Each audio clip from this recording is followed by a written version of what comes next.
আসসালামু আলাইকুম। প্রিয় দর্শক, গত শনিবার কুমিল্লাতে একটা অনুষ্ঠানে মানে শহীদ প্রেসিডেন্ট জিয়াউর রহমানের মৃত্যুবার্ষিকী উপলক্ষে একটা অনুষ্ঠানে বিএনপি নেতা এবং কুমিল্লা জেলা পরিষদের প্রশাসক মোহাম্মদ মুস্তাক মিয়া একটা বড় অভিযোগ করেছেন। এই অভিযোগ নিয়ে গত দুদিন সোশ্যাল মিডিয়া এবং আমাদের বিভিন্ন মিডিয়াতেও নানা ধরনের তর্ক বিতর্ক আলোচনা চলছে।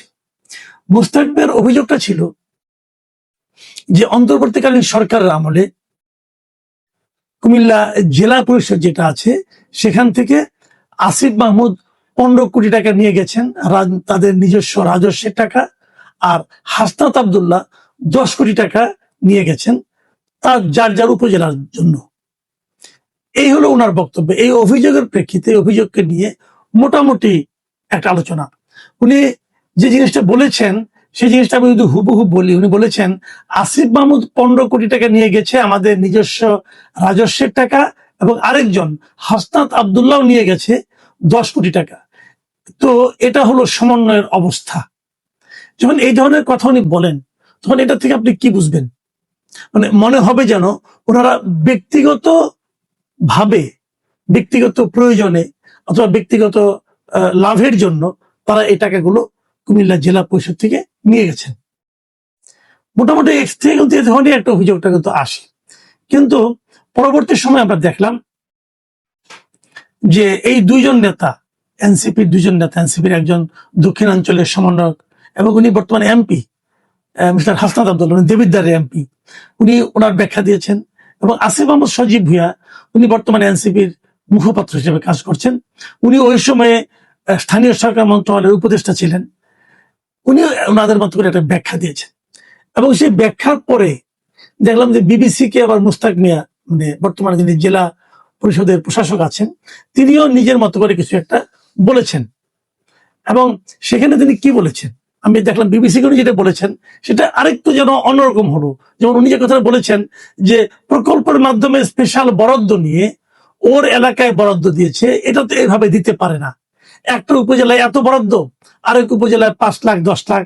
বিষয়টা আমি এই কথাটাই বুঝাইতে চাইছি, এই ধরনের বৈষম্য তো হতে পারে না, এরকম অস্বাভাবিক বরাদ্দ আর কোথাও হয় নাই। মানে উনি বলতে চেয়েছেন যে অন্যান্য উপজেলায় 5 লাখ 10 লাখ বা 20 লাখ টাকা বরাদ্দ দেওয়া হয়েছে, এবং এই দুটো উপজেলায় বরাদ্দের পরিমাণ ছিল এরকম বেশি। এবং সেই সংখ্যাটা অঙ্কটা উনি প্রথম বলেছেন একজনের 15 কোটি, আরেকজনের 10 কোটি। বাস্তবে কি আসলে? ফেসবুকে একটা পোস্টে হাসনাত আব্দুল্লাহ বলছেন যে এই বরাদ্দ জেলা পরিষদের রাজস্ব খাত থেকে দেওয়া হয়নি, স্পষ্ট কথা। এবং হাসনাত আব্দুল্লাহ যে কথাটা বলেছেন আমি আপনাদেরকে দেখলাম যে সমকাল পত্রিকায় উনি বলেছেন যে এই বরাদ্দ স্থানীয় সরকার বিভাগ থেকে বিশেষ বরাদ্দ, যেটা জেলা পরিষদের মাধ্যমে ব্যয় হয়েছে।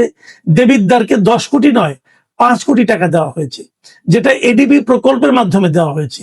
জেলা পরিষদের রাজস্বের সঙ্গে এর কোনো সম্পৃক্ততা নেই। এবং তিনি আরো বলেছেন রাজস্ব খাত আর বিশেষ বরাদ্দ সম্পর্কে জ্ঞান থাকলে প্রশাসক এই কথা বলতেন না।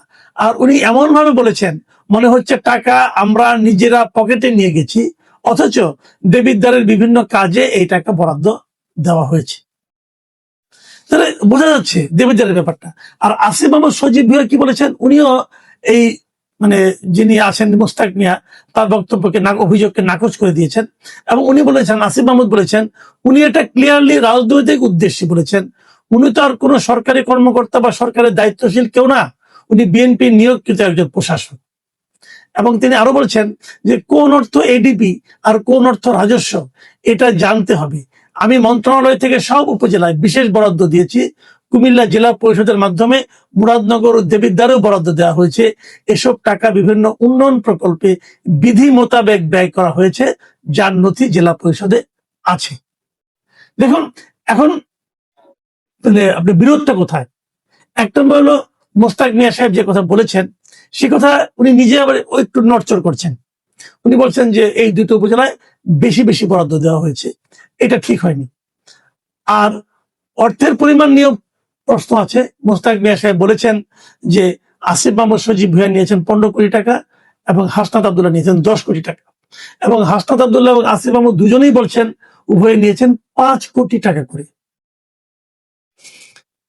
দেখুন, এই বিষয়গুলো কিন্তু খুব যে বিশাল কিছু ব্যাপার তা নয়। আমি জাস্ট এখানে যে জিনিসটা দেখতে যাচ্ছি সেটা হলো অ্যাটিচিউডটা, মানসিকতাটা কি, এটা নিয়ে আমরা আলোচনা করব। তার আগে আমি একটা জিনিস একটু আপনাদেরকে মনে করিয়ে দিই, সেটা হলো এই জেলা পরিষদের মাধ্যমে যে প্রকল্পগুলো বাস্তবায়ন করা হয় সাধারণত বিভিন্ন উপজেলায়, তা সাধারণত 2টা তহবিলের মাধ্যমে করা হয়। একটা হলো রেভিনিউ বাজেট থেকে, মানে জেলা পরিষদের নিজস্ব যে আয় আছে, যে রাজস্ব তহবিল আছে সেখান থেকে। আরেকটা হলো সারা দেশের বিভিন্ন স্থানীয় সরকার মন্ত্রণালয়ের মাধ্যমে বিভিন্ন রকম বরাদ্দ দেওয়া হয়, উন্নয়ন বরাদ্দ, এই রাস্তাঘাট করার জন্য। সেটা হলো এডিবি তহবিল বলে সে এটাকে। এই 2টা খাত থেকে কিন্তু এই বরাদ্দগুলি দেওয়া হয়। আসিফ মাহমুদ এবং হাসনাত আব্দুল্লাহ কথা অনুযায়ী বোঝা যাচ্ছে তারা যে 5 কোটি টাকা করে পেয়েছিলেন সেটা এডিবি বরাদ্দ ছিল। আর মিস্টার মোস্তাক মিয়া যেটা বলছেন সেটা হলো রাজস্ব তহবিল থেকে হচ্ছে। এই দুটো নিয়ে একটা বিরোধ আছে, এটা হয়তো পরবর্তী সময় জানা যাবে। তবে আমার মনে হয় যে আসিফ মাহমুদ এবং হাসনাত আব্দুল্লাহ তাদের বক্তব্যটা হয়তো সঠিক হবে। মুস্তাক মিয়া সাহেব হয়তো রাজস্ব এবং এডিবির পার্থক্যটা ঠিক মতো বুঝতে পারেননি, অথবা বক্তৃতার খাতিরে হয়তো ঢালাও বলে দিয়েছেন। কিন্তু এইটুকু আপনি যতটুকু বুঝেন না কেন, এখানে কিন্তু আরেকটা কথা আছে।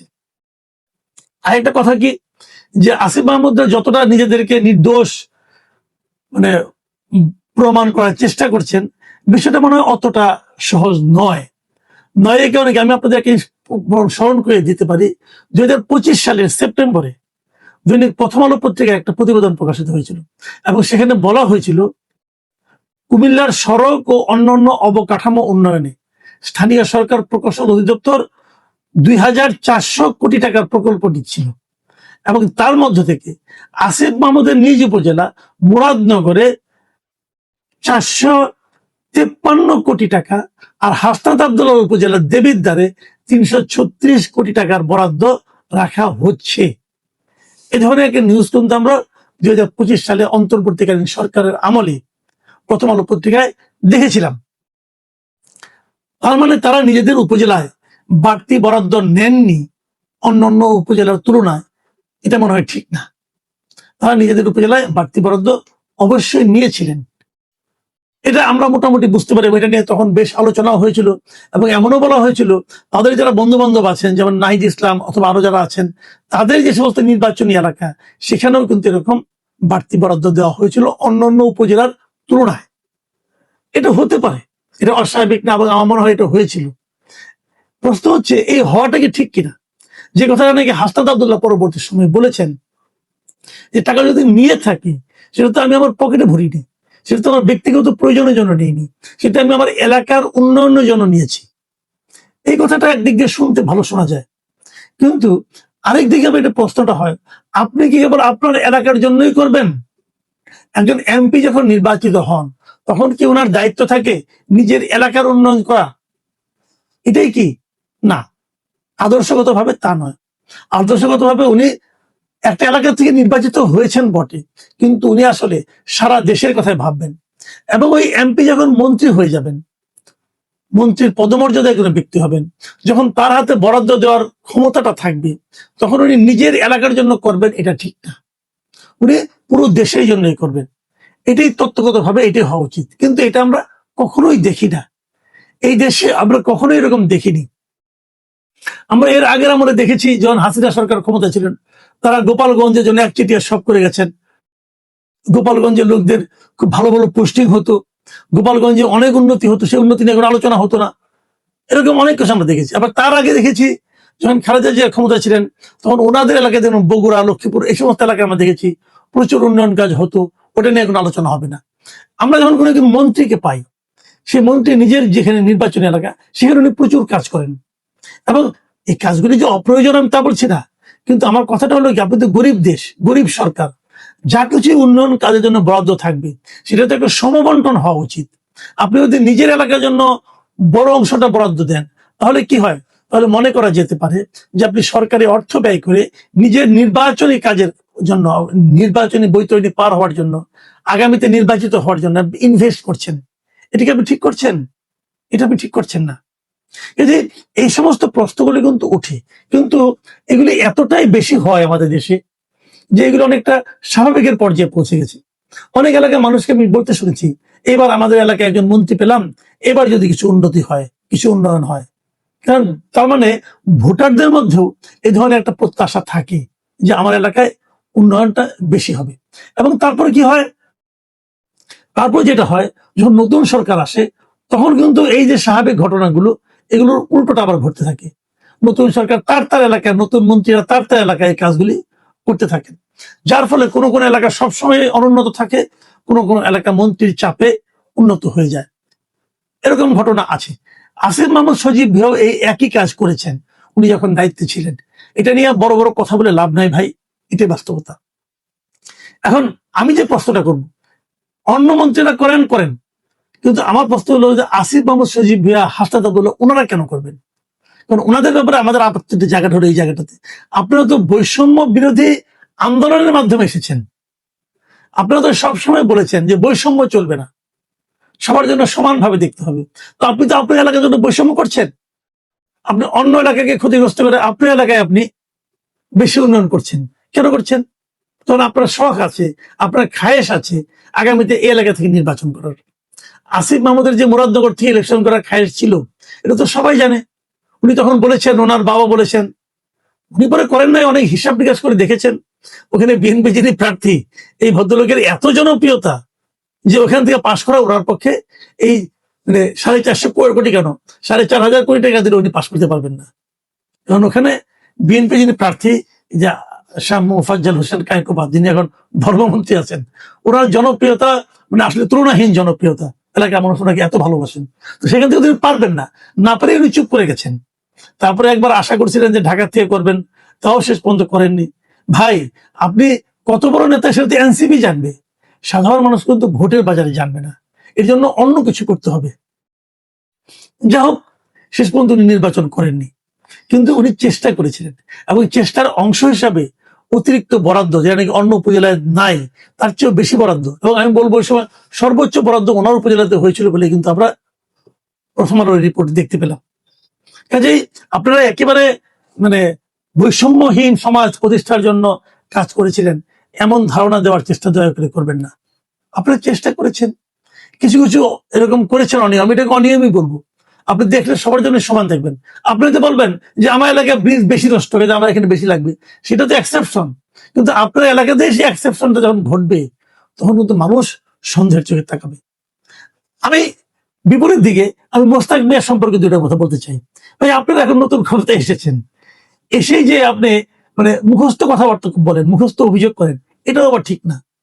আপনি তো এডিবি এবং রাজস্বের পার্থক্য বুঝেন না বুঝে আপনি ঢালাও ভাবে দুজন লোক সম্বন্ধে বলে দিলেন, এটাও ঠিক করেন নাই। যখন কারোর বিরুদ্ধে অভিযোগ করবেন, তখন সুনির্দিষ্ট ভাবেই করা উচিত। তাদের বিরুদ্ধে আপনি অভিযোগ করতেই পারেন, কিন্তু সেই অভিযোগগুলো সুনির্দিষ্ট হওয়া উচিত। কম জ্ঞান নিয়ে যুদ্ধে নামা ঠিক না, একটু প্রস্তুতি নিয়ে নামা উচিত। আর আমি মনে করি যা হবার হয়ে গেছে, যদি সেটা অন্যায় হয়ে থাকে বিচার করেন, কোনো সমস্যা নাই, কিন্তু রাজনৈতিক ভাবে মাঠ গরমের চেষ্টা করাটা মনে হয় ঠিক না। প্রিয় দর্শক, আমরা আসলে সংঘাত চাই না। আমি আবারও বলছি, আমরা সংঘাত চাই না। একে অপরকে বেইজ্জতি করে অথবা তার উপর দায় চাপিয়ে আমরা কি অর্জন করতে চাই, সেটা আমাদের মাথায় রাখতে হবে। আমাদের দেশটাকে তো সামনের দিকে এগিয়ে নিতে হবে। সেই জন্য যা যা করা দরকার সবাই করবেন। যদি কেউ ভুল করেন ধরিয়ে দিন, যদি কেউ অপরাধ করেন, অভিযোগ করেন, তাহলে আপনি আইনগত ব্যবস্থা নিন, কিন্তু সাধারণ মানুষের মধ্যে দয়া করে ঘৃণা ছড়াবেন না।